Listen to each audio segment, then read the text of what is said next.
Hello, everyone, and welcome to Advisor Connect, a platform launched by Wealth Professional Canada exclusively to help advisors interact, connect, and succeed while tackling the issues that matter most. We at Wealth Professional believe that being here today to learn, network, and grow is a key step towards positive change in the industry. So thank you for being a part of this. Registration will remain open for the duration of the event. Please share the registration link posted in the chat room with your colleagues, peers that you feel would greatly benefit from being here. I am your host, Saveda Nerona, content producer for Wealth Professional Canada. And before we get started, I would like to give a special thank you to our event partners, Accenture, Agora Dealer Services, Croesus, Navaplan by Advisant, Neo, and SIA Charts, and to our media partners, CETFA, ETFGI, Resolve Asset Management, and Women in ETFs. Events like these are not possible without the hard work and support of our partners, and we encourage you to visit the Resource Center to make connections and learn more about our partners throughout the day. You can also message individuals and even set up video calls by using the People tab on the right. If you see a red dot, that does mean that you have a new message. The speed networking is a great way to meet new people in the industry and network as you would at a live event. Hit the ready button when you are ready and see who you are matched up with. Throughout the day, we will also have poll questions to find out more about our advisors. Please take a few minutes to click on the polls tab on the left of your screen to cast your vote. We will greatly appreciate your feedback. If you have any questions throughout the day, please feel free to also stop by the info booth where we'd be happy to assist you. I would also like to thank our many incredible speakers for taking the time out of their busy schedule to be here today and to provide their expertise and unique perspectives. We look forward to welcoming them shortly. After each session, our speakers will be available at their booth, in the Resource Center, or part of the speed networking to connect and answer any questions. At this time, I would like to introduce my brilliant colleague, James Burton, Senior Editor of Wealth Professional Canada magazine here at Key Media. James, I'll let you take it from here. All right, thanks, Saveda. Appreciate it. I just want to welcome everyone to our event and just thank everyone for taking the time to participate and to giving your time up to engage and listen to what the speakers have to say over the course of the next few hours. Obviously, as everyone knows, the last few months have been incredibly difficult, but at the core of it is that technology has proved fundamental to how we communicate with each other, personally, obviously, and also within the industry, with our peers and with our clients. So the keynote panel, I think, is incredibly relevant, and looking forward to listening to the experts delve into what the ramifications are of the last few months, what it means for our industry, and how tech is going to play a big part in that. Before we get to that, I just want to basically give a shameless plug, really, for our website and also our products at Wealth WP. One thing that has really struck me over the past few months is just how engaged our readers have been, despite such a difficult time, whether that's professionally or personally. It's been a real grind. But in terms of our website traffic, I just want to let everyone know how good it's been, in the sense that we're up more than 50% in terms of traffic, and we're up more than 60% in terms of users year on year. So it's very clear that it's never been as good a time to be featured on our website, to have your advert on our website, to have your report featured in our website. It really is a record-breaking time for us in that sense. If anyone wants to talk more about the possibilities with regards to the content and advertising, please come find me. I'm obviously on the platform all day. Be ducking in and out of sessions, and please don't hesitate to reach out to any of my colleagues to talk about that and the different possibilities. But let's crack on with some excellent insights And it's my pleasure to welcome the moderator for our first panel. I'll introduce him, and then he can introduce the various panelists, and we'll crack on. So, my pleasure, Josh Schmidt, President and CEO of NEO. Feel free to come on stage, and we'll kick off our keynote panel discussion.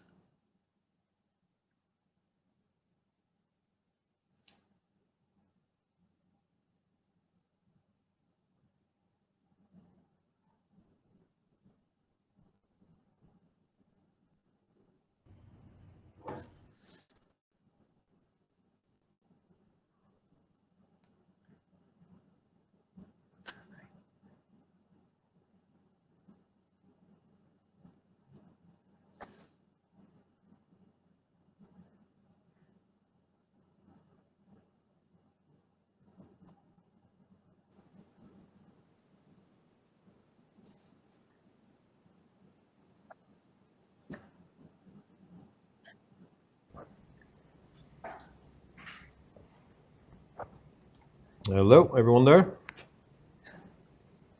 Yes, afternoon, Josh. Hey, Rob, how are you doing? I see Robert, I see Jason. Good afternoon, Josh. And I see Petya. Hi, everyone. I was trying to find the right room to go to. Jason has it all worked out. He has a green room. No, I just don't have a good backdrop, so I put the green screen up. So.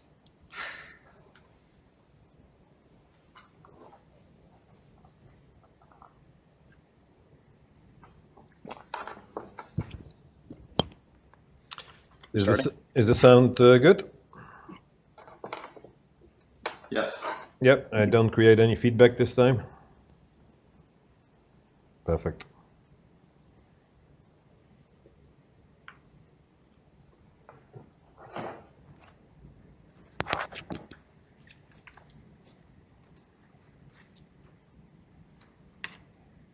You've been given the green light.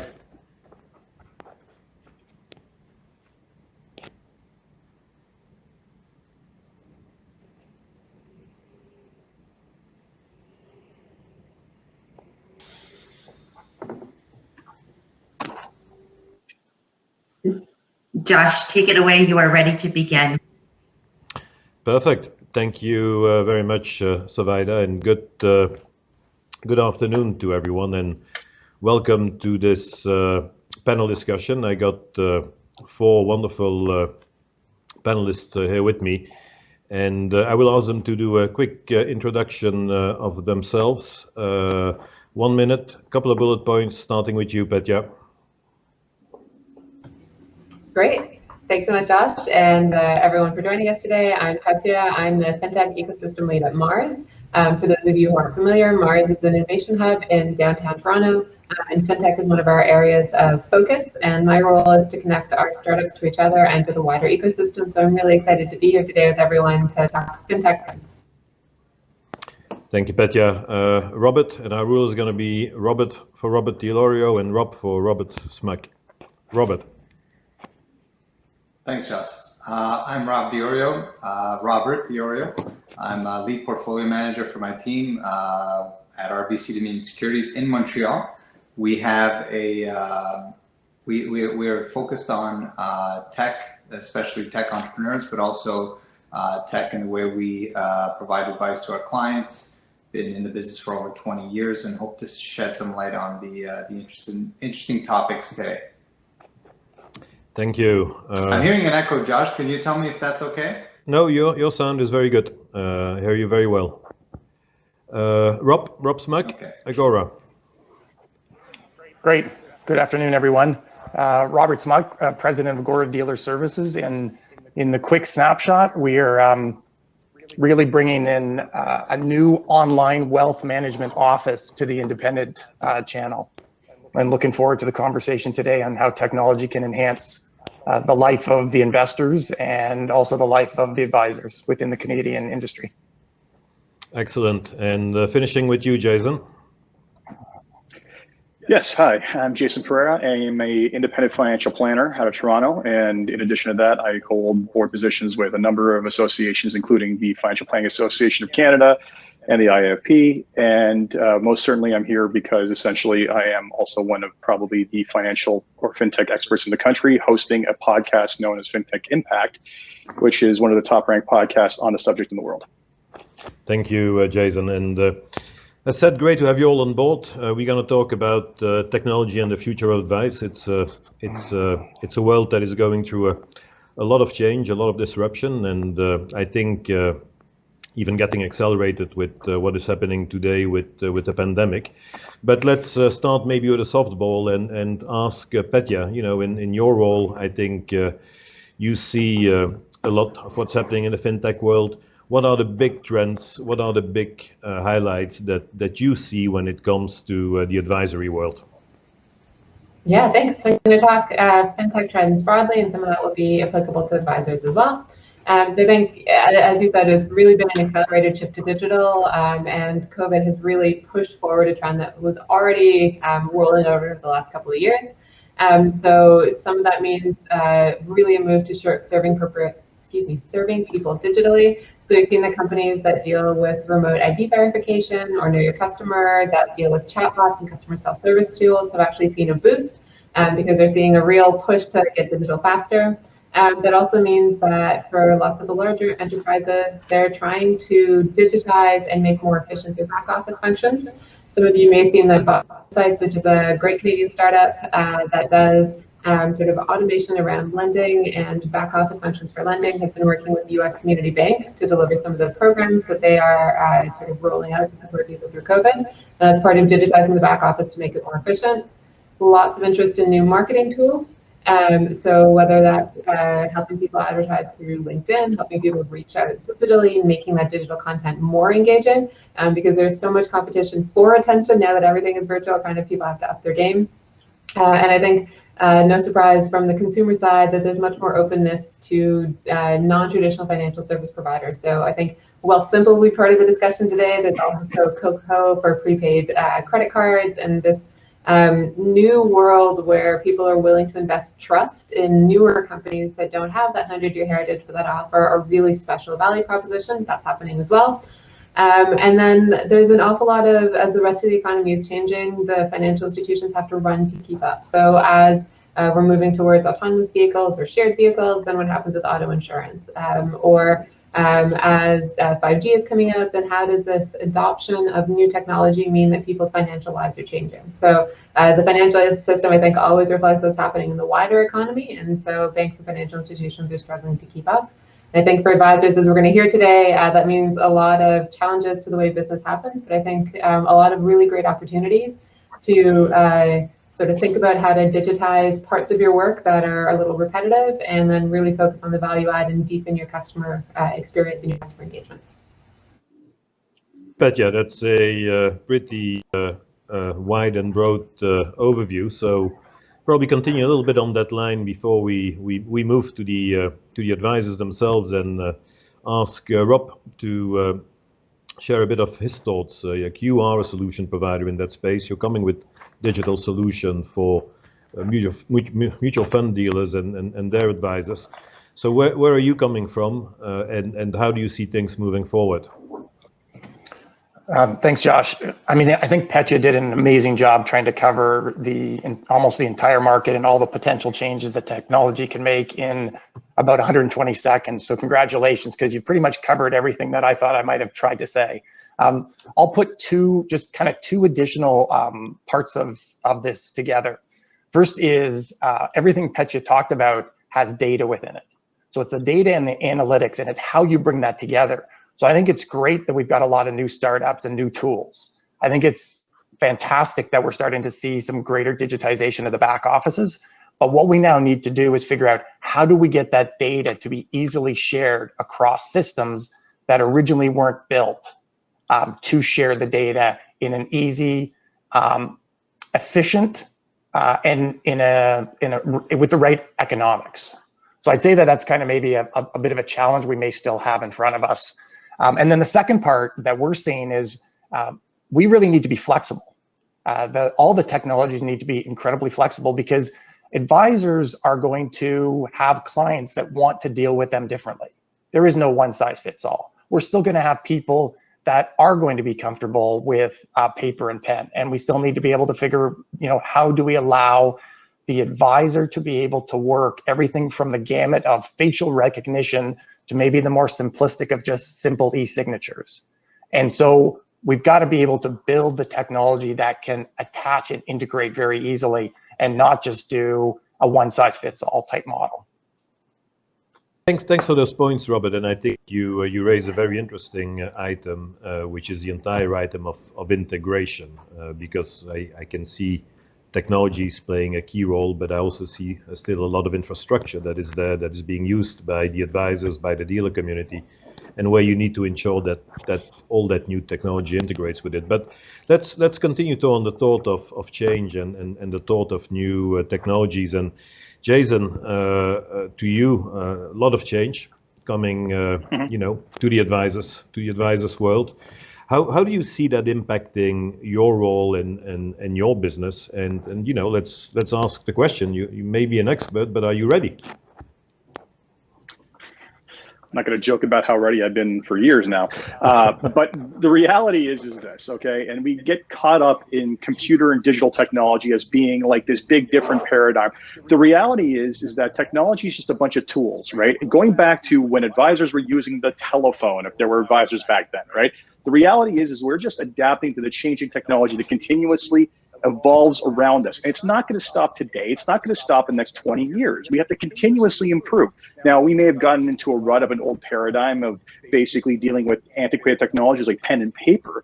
But the reality is that you have two choices as an advisor these days. You either adopt digital technologies that are going to improve your efficiencies and thereby hopefully help you improve your margins to deal with downward pricing pressure, which we see everywhere, or you don't.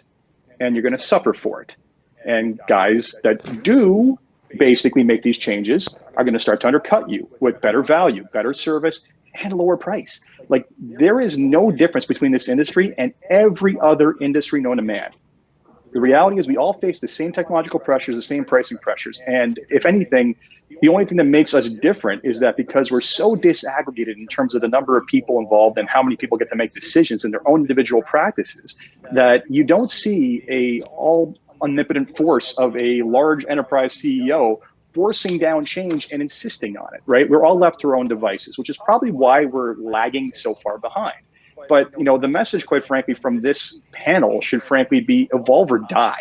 And you know what? Maybe you don't die. Maybe you ride out the last 10 years of your career, but your practice is not going to be worth what it could be if you don't have your data systems cleaned up, if you don't have a smooth, efficient system for handling every highly repeatable process, because that's really where technology comes into play the most. Getting rid of the interpersonal relationship is proven incredibly difficult, and it's probably not going to happen anytime soon. But the stuff, the heavy lifting we do, anything that you're doing repeatedly that basically takes an hour, 20 minutes, whatever it is, there's probably a way to get that down to 1/10 that time. And you should be able to find those solutions, employ those solutions, and reap the benefits of that. If you don't, good luck to you. So Jason, interesting points, and that takes me obviously to you, Robert, and curious about your reactions to that. And Jason has been ready for years. How about you? And what do you think is the situation in the market in general with the advisors? How ready are they, do you think?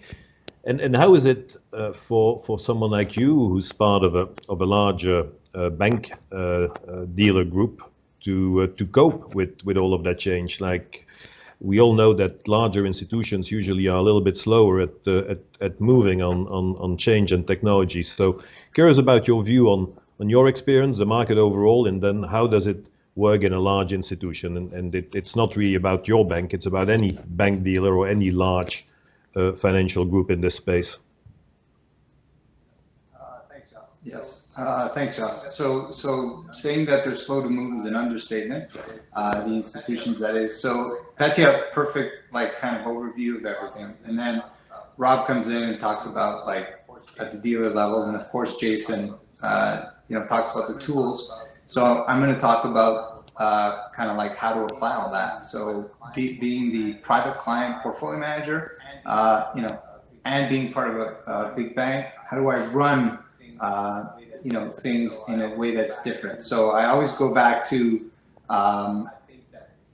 I think that advisors should be fearful. I am fearful for them. They should not be fearful. I am fearful for the advisor because I think only a small handful are really prepared to do what it takes to get to the next level in the future. So I think about how Apple did not. So let's talk about the tools. So Jason talked about some of the tools that we have and how it takes an hour and a half to onboard a client when it really should. Sorry, sometimes a day, and it really should take much less.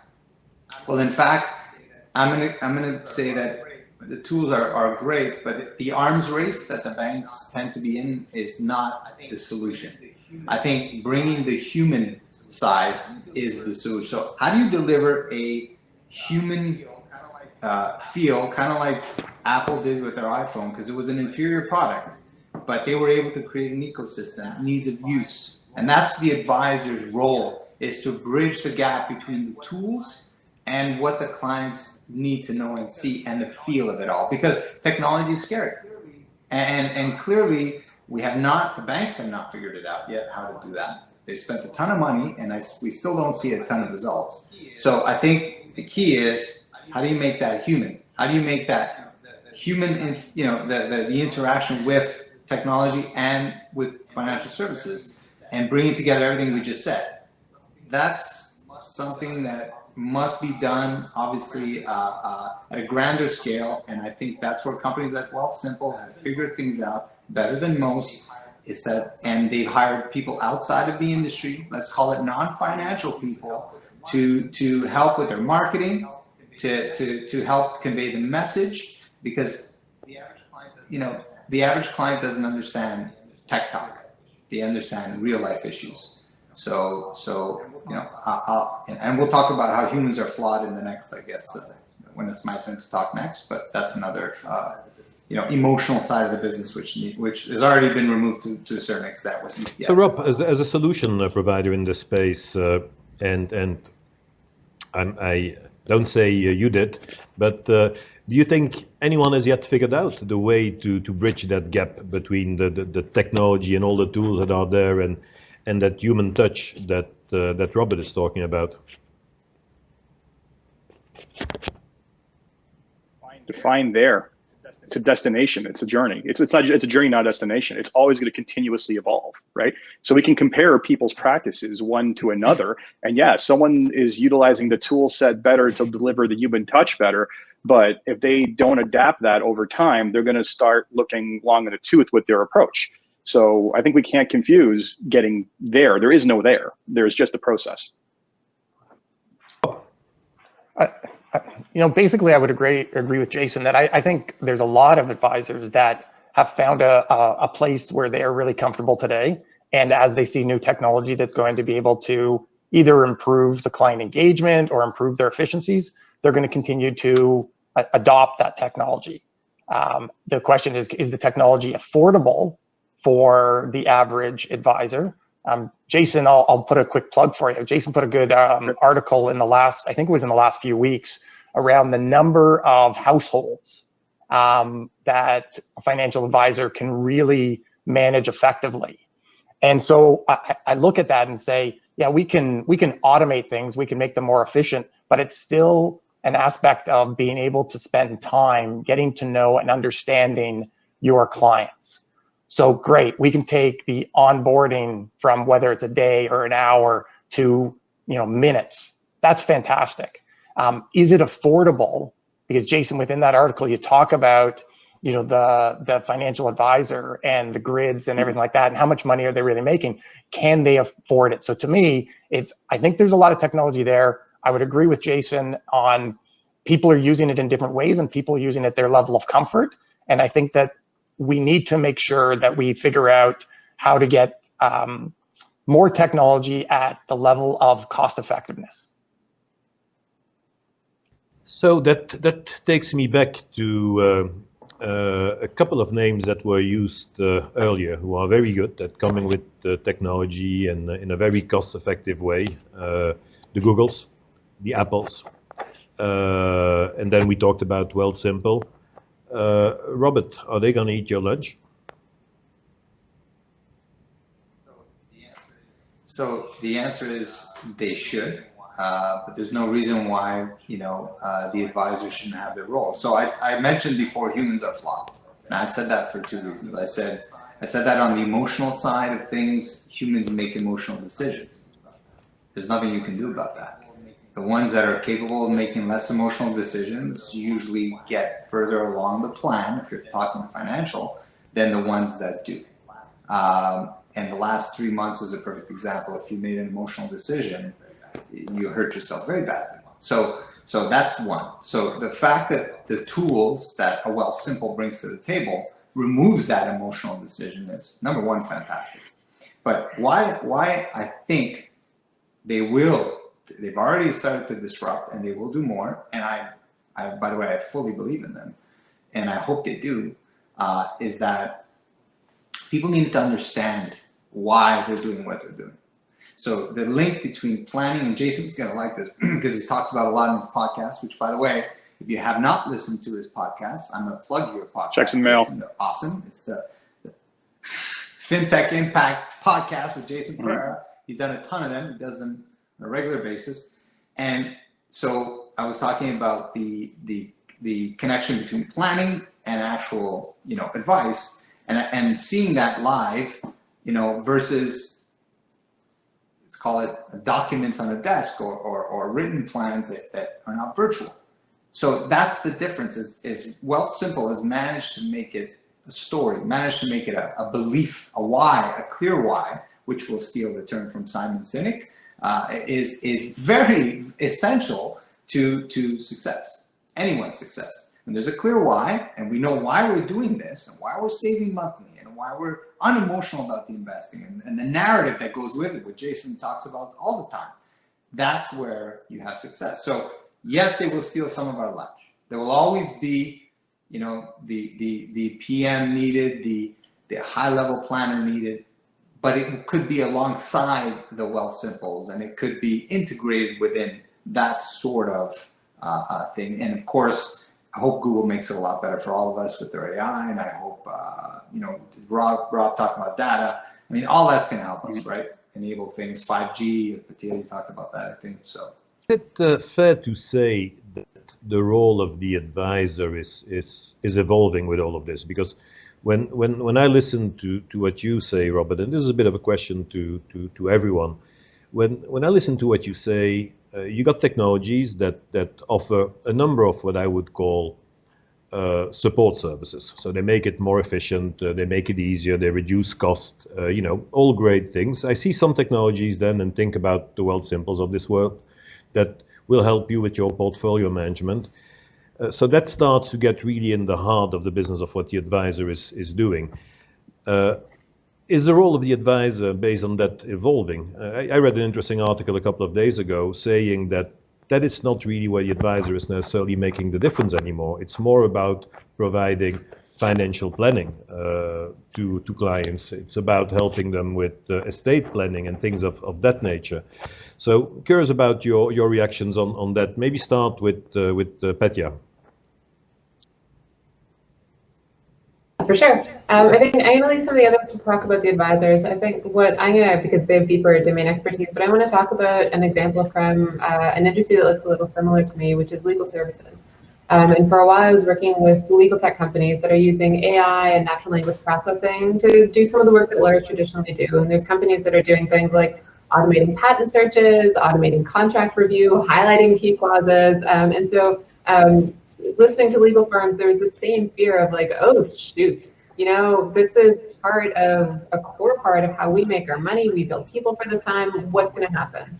And what was really interesting is being kind of on the theme that Jason picked up of like, you're going to adapt and succeed or you're going to struggle, that there are legal firms that are suddenly saying, oh, wait, this is amazing. Because we used to have a junior associate working 100 hours a week, burning out, reading contract reviews and really adding nothing. Man, suddenly that 100 hours of work is compressed and they can do it in 10 hours and do it better because they have this great tool. And some of them are starting to experiment with maybe there's a different business model. So lawyers traditionally charge sort of the more hours we work, the more we charge. This is how we do it. And maybe it's a set fee for a set service. And suddenly the incentive isn't to do as much work as possible, it's to do it as efficiently as possible and leverage technology to do it as efficiently as possible. And while that might mean you get, less funding or less payment to do a will preparation, maybe you do many more. And suddenly maybe your services become affordable to a whole new universe of people. And so it's this mind shift of looking at this technology and going from, oh, what is going to happen to me, to saying maybe I need to rethink my business model, maybe I need to rethink the way I interact with my clients, and maybe this is a delightful thing where suddenly those painful 100 hours of the person who never slept, they're doing a much better job because they're tech enabled. So I think that's the analogy that sits in my mind. But I'm going to let the advisor talk a little bit more about how that would play out in the advisor world. Who's the advisor of tomorrow? So you made an interesting point about how the studies are showing that where we should be spending our time is on planning. I would argue that the studies have always shown that our value has not been in investing, it's been in organizing people's lives. And maybe, investing is part of that, but we often confused the mechanism with the actual value proposition. And what other advisors confuse is they confuse the heavy lifting work with what it is they're there to do. Oh, it takes me 6 hours to do this complex financial plan. It takes me this long to research this portfolio. It takes me this long to do that. And that's why you're paying, because it takes expertise and this long to do it. Those are highly repeatable processes. And I have seen financial planning softwares that are coming on the market that harness the power of artificial intelligence to take what was a massively long process and do it like this. I have seen portfolio management platforms that will ask questions to the clients around other holdings, employer holdings, where they work, personal preferences, you name it, and develop custom portfolios that basically will either track an index or track whatever additional metrics they want to within minutes. So the stuff we did, it's done. That is done. It will die a quick death very slowly, and it should. Just like all the hours and hours of paperwork prep that we were doing briefly before is going to hopefully die a very quick death in the next couple of years.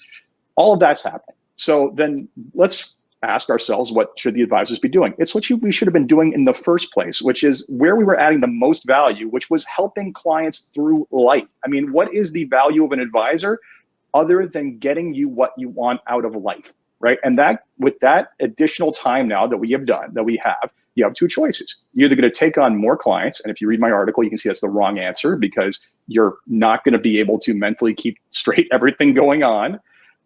Or you find a way to build deeper, more meaningful, more value, more wide and breadth, more value propositions that are wider in breadth, doing more things, expanding more into family office services, even if you're servicing clients at 250,000. Right? These are all things that can become feasible as the heavy lifting gets away from us.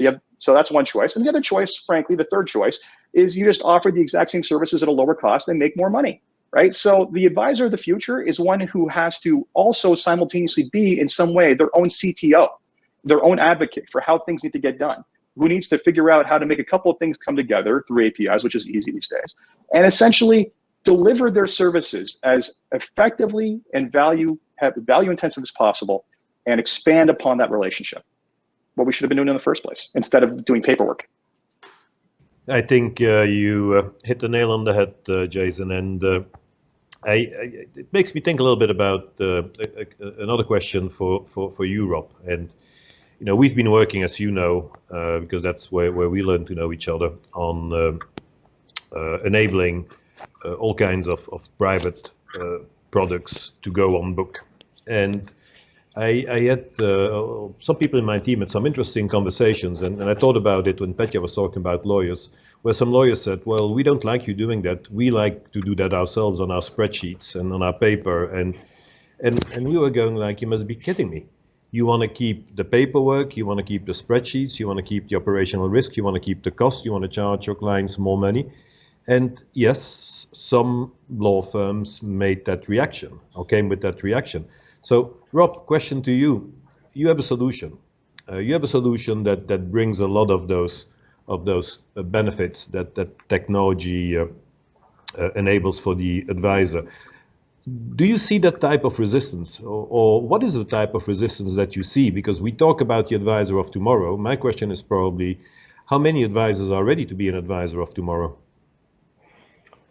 Josh, good question and interesting. I actually don't see hurdles being created by the advisors themselves. The ones I've been talking to have been asking for access to the technology. And I know I've kind of been repeating a few times about the cost effectiveness of it, but I think we've all been chatting a little bit here that advisors are going to find what works for their clients and what works for them.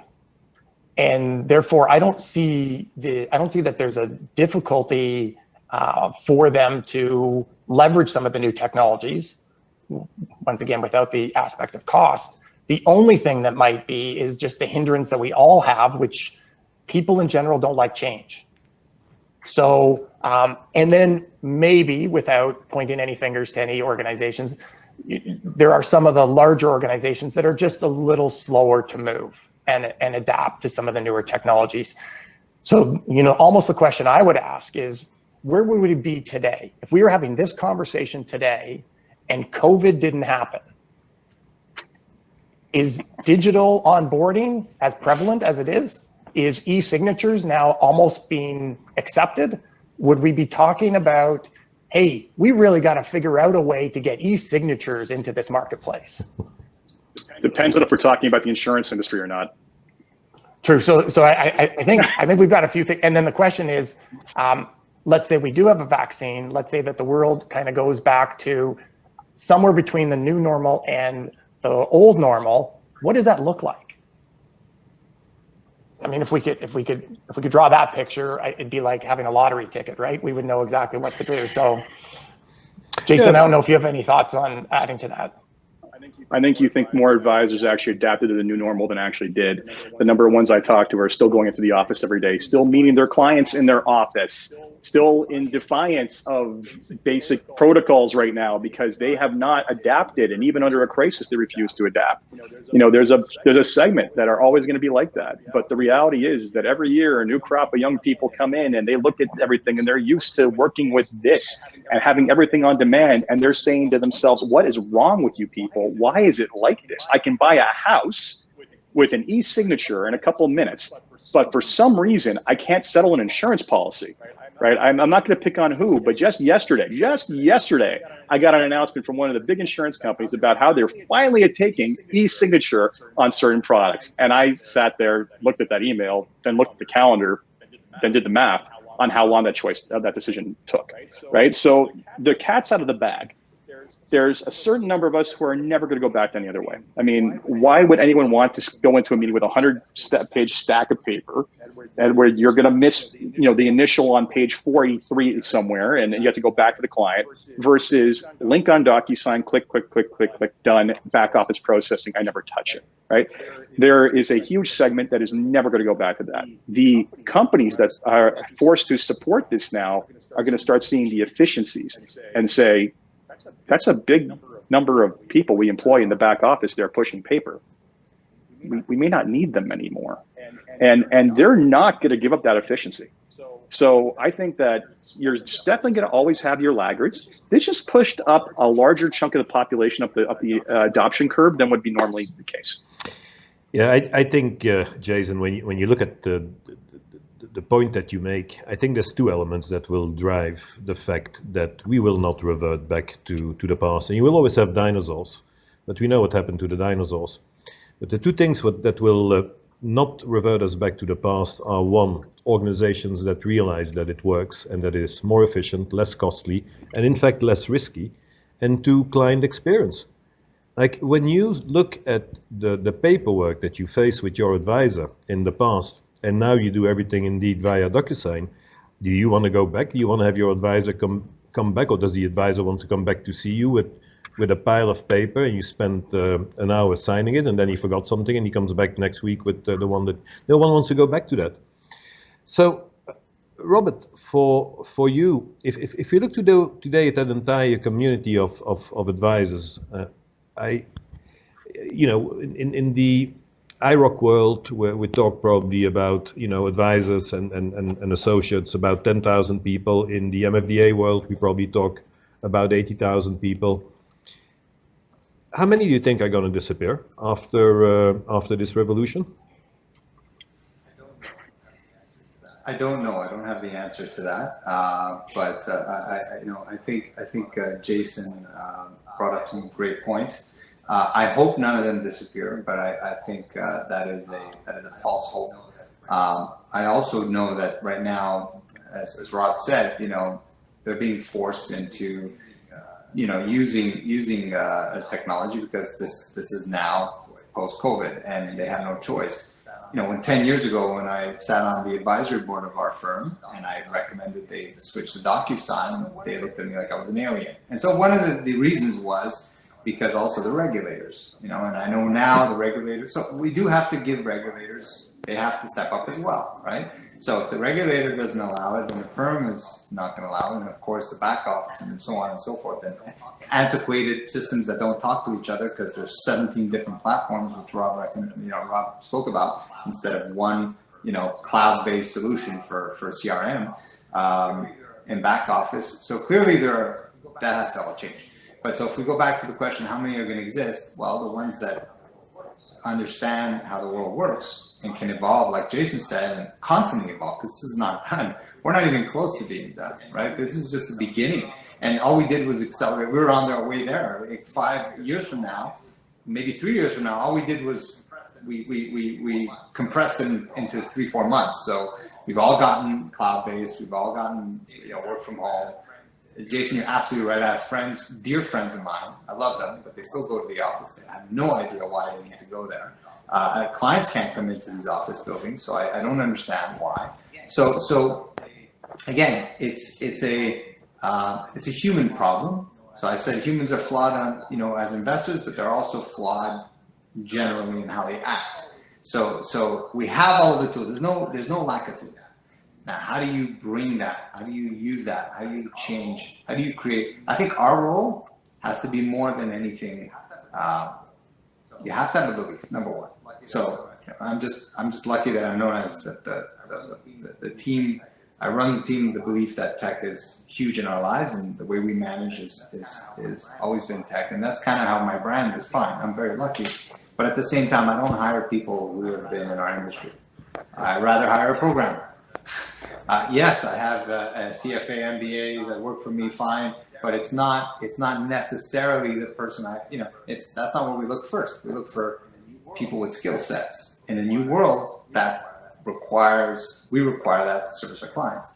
So I want to add one thing, if I don't mind. Sorry. We can go on. I think regulators get too much of the blame, quite honestly, because they are more flexible if you show them the way. So the way Wealthsimple cracked the ability to do the robo-advisor end-to-end process in Canada was by repeatedly going back to the regulators saying, we want to do this. Well, the answer is no. Okay, what is your primary concern? Well, we're concerned about this. Okay, this is how the solution addresses this. And then just iterating over and over again, as opposed to the typical bureaucratic nonsense of, oh, the regulator doesn't allow this. Okay, can I speak to the regulator? No, why would we do that? That's typically it. It's like the point of first resistance, everybody backs away. But when you actually talk to the regulators, they're open to this stuff, but they don't understand because they're not exactly technologists. So it would go a long way if we took a proactive approach across the entire industry as to say, hey, let's establish standards for, data warehousing or standards for e-signature that have to create a bar that says that if a new entrant wants to come in, it has to at least hit these protocols. Like if we actually shifted our mindset from one of just, we're worried about this, we're going to do things the way it was because we solved that problem 20 years ago, to how do we solve it efficiently today? Industry would be better off. We'd all be better off. More Canadians would be served. It's just a win across the board. Very interesting point you make about the regulators, Jason, and just to declare it. So I joined the IROC board a year and a half ago. So I experienced it from the inside, and I think indeed a lot of people blame the regulators for everything, and I think that many organizations, and that is more on the side of the larger organizations, live in a world where compliance with regulations drives everything, but no one asks the question anymore. It's all about, let's check the box and let's make sure that we don't get in trouble. The reality is that, yes, you need to come with your ideas, you need to come with your suggestions. I see that in the business that I do. They're always open to a discussion, and they have two challenges, Jason. It's not only they don't know the technology necessarily, but they're also not deep in our business. So you have to take the time to explain them the value proposition, explain them how it works for the client, explain them about investor protection, and spend some time on that. But if you do that, they are absolutely open. That drives them, and that drives them forward. The second thing was quite interesting. It was also quite fascinating, I got to admit, but when COVID-19 happened, suddenly, a number of initiatives came up, and a number of concepts came up, like enabling e-signature in a totally generalized way. So, I would say that's maybe something that should have happened 3 or 4 years ago. But I think I agree with you. We should talk with them. I see James joining us, and I see questions coming in, James. So let's take advantage of those. I thought I'd jump in and grab a few from the panel and then just sort of share them with you, so you guys can have the next 10 minutes to answer them. So I'll get straight into it. So here's one that Jason might have already replied on there already, but it'd be good to hear everyone's thoughts. So if advisors have to serve fewer clients to survive, how can the industry ensure smaller account clients who might not be as profitable to an advisor or dealer still have access to the advice they need? So I think one of the big problems with this industry is we act like everybody needs this big, like everybody needs to go to the steakhouse for dinner. Some people are perfectly fine eating hamburger, right? Like if you're a millennial client starting off with your very first investment, you got $10 a month to invest. Like, let's not sell him the $3,000 financial plan. So that's the first thing. Let's recognize that there is not a uniform market. We talk about, high net worth, mass affluent, all this other stuff. Those are not just categories of people with money. Those are categories of people with varying needs, believe it or not. So what we really need to do is focus on solutions that basically are profitable to people at different segments of the market, right? So yes, robo-advisors are a wonderful solution for people at the bottom level. Now, if advisors need to service fewer, the real problem and the real issue in the industry, quite frankly, is overhead. We are paying a bloody fortune across the industry in overhead. On the independent side, a heck of a lot less than the bank. Sorry, Robert. But the reality is that when you have to give up a large chunk of revenue to overhead, you can't possibly be profitable in smaller account sizes, right? You can squeeze efficiencies out, but you can't. Whereas if you look in the US in the RIA model, which has been wildly successful, you can get registered for $20,000 a year. And if you want to look up XY Planning Network, Michael Kitsis is one of his side projects. You can literally do remote retainer-based planning and AUM planning for an overhead of roughly about $20,000 a year. At $20,000 a year, it does not take a lot of households to actually give you a six-figure salary if you're working from home. So really, it's more so we're looking at it from the paradigm of what, look at the cost of it now. Even if we get efficiencies, it's still going to be hard.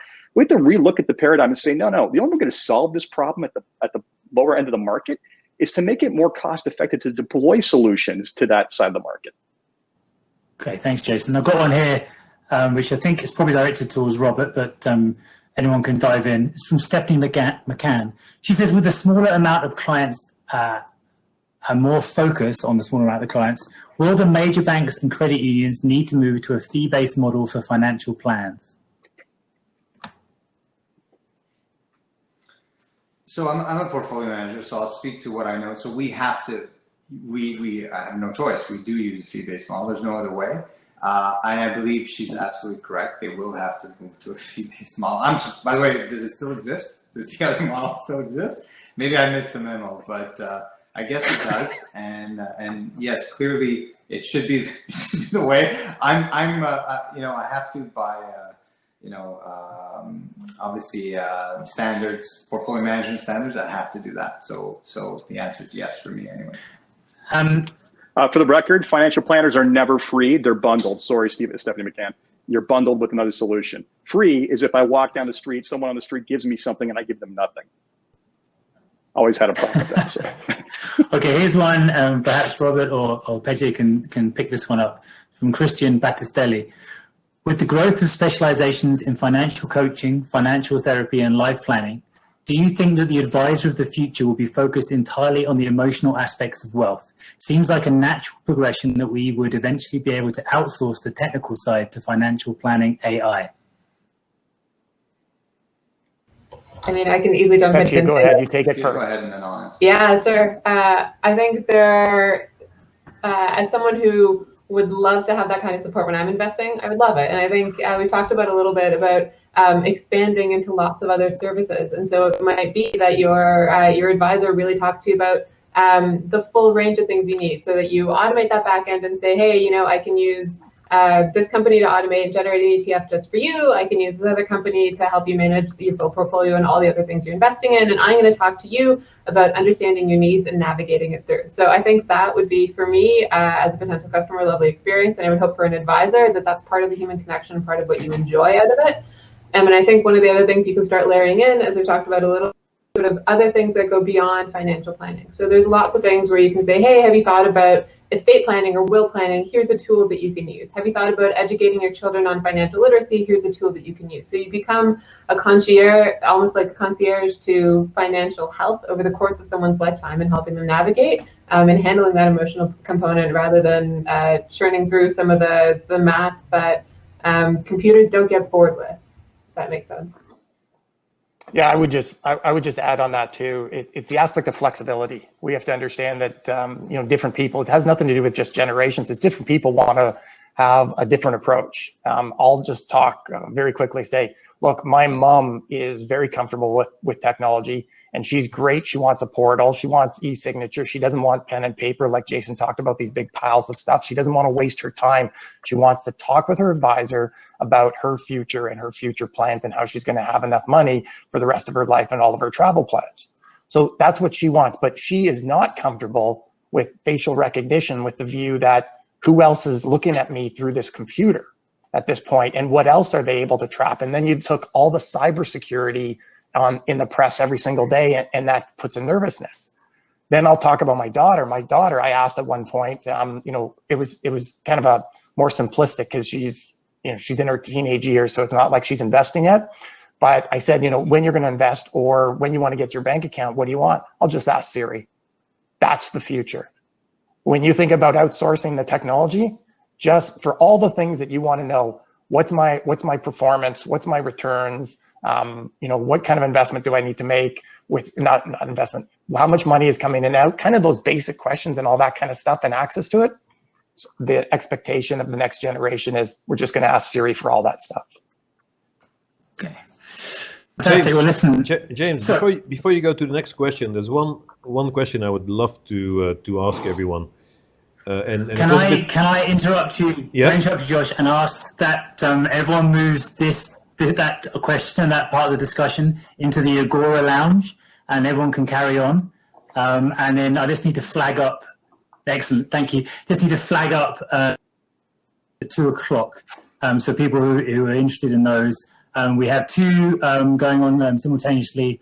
One is a tech workshop by Tom Burmeister, Navi Plan by Avison, about missed opportunities, benefits of reevaluating your planning process in 2020.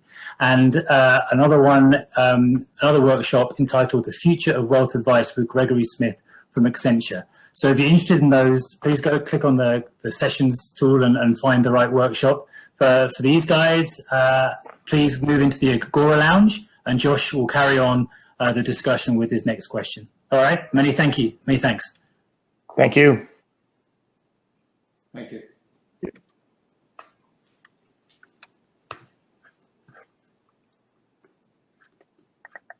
Session.